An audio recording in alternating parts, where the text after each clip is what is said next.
There we are. All right, welcome back to this edition of the Kacee Allen Show. This is the first episode of 2024. Joining us today is special guest Carl Wheless. He's a former Iraq War veteran and political commentator. Carl, thanks for joining us today. It's my pleasure. I know we had a little bit of technical difficulties, but we've overcome that, so I'm ready to rock and roll. Absolutely, that's what I like to hear. So just to start out, just to give my audience an understanding of what exactly you've been through and the person you are. So, like I said, you're an Iraq War veteran. What got you started down that path and being a true patriot to our country? Well, thank you for that comment. And actually, it's a very long story, and I don't want everybody's eyes to glaze over and roll back in their head. So, to make a long story as short as possible, I originally, back in 1983, had joined the Marine Corps Reserve, went to college for like a semester, said, this isn't for me, and just went active duty, and was in the Marine Corps up until 1993. During all that time, you had Panama, Grenada, Lebanon, Desert Storm, Desert Shield, all those things happened. And that's the way things worked out. I never participated in any of that. And then in 1993, after the fall of the Soviet Union and the end of the Iraq War, the military got a massive downsizing, and I was caught up in that halfway through my career. It wasn't really what I wanted, but it's what I had to deal with. Went back to my civilian world and tried to move on the best I could. 9/11 happened. Decided, no, I've got unfinished business. I got to get back in. I got to do something. Um, it was a bit of a struggle, actually. I walked back into the Marine Corps recruiting office because, well, obviously I was a Marine, still am.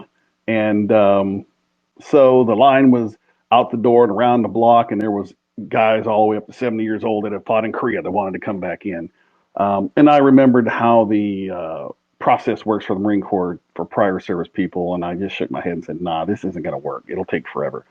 So I actually went down to the Army recruiter thinking that would be the faster path back in. And my desire was only to get a combat job and to get in the combat unit and to go to combat. That was my only desire. Um, and so I had all that experience from being in the Marine Corps, and that's all I wanted. I didn't care about pay, rank, any of that crap. I just wanted to go back in and fight. Um, and Yeah, and you said that was purely motivated because of the atrocity from 9/11. correct. And that was it. I wasn't in it for me at all. At the time, I was single, and I really didn't have much.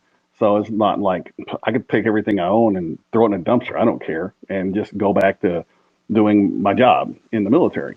Um, so fighting all the red tape, and here's a funny one for you.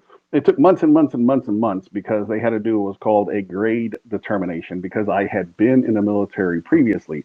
The Army had to decide, well, what rank is he going to come back in as? Well, I was a sergeant, pay grade E5 when I got out. They had to determine what they wanted to allow me to be coming back in. And after months and months of waiting, they came back and said, okay, the best we can do is let you come back in as a private first class E3. I was like, okay, fine. Show me the contract. I'll sign it. Well, there's one problem. You see, we have this up or out policy type thing. So if you aren't a certain rank by a certain number of years in, then you cannot serve. You've already served 10 years and you've already passed the cutoff for being an E3. So thank you for your inquiry, but no thanks.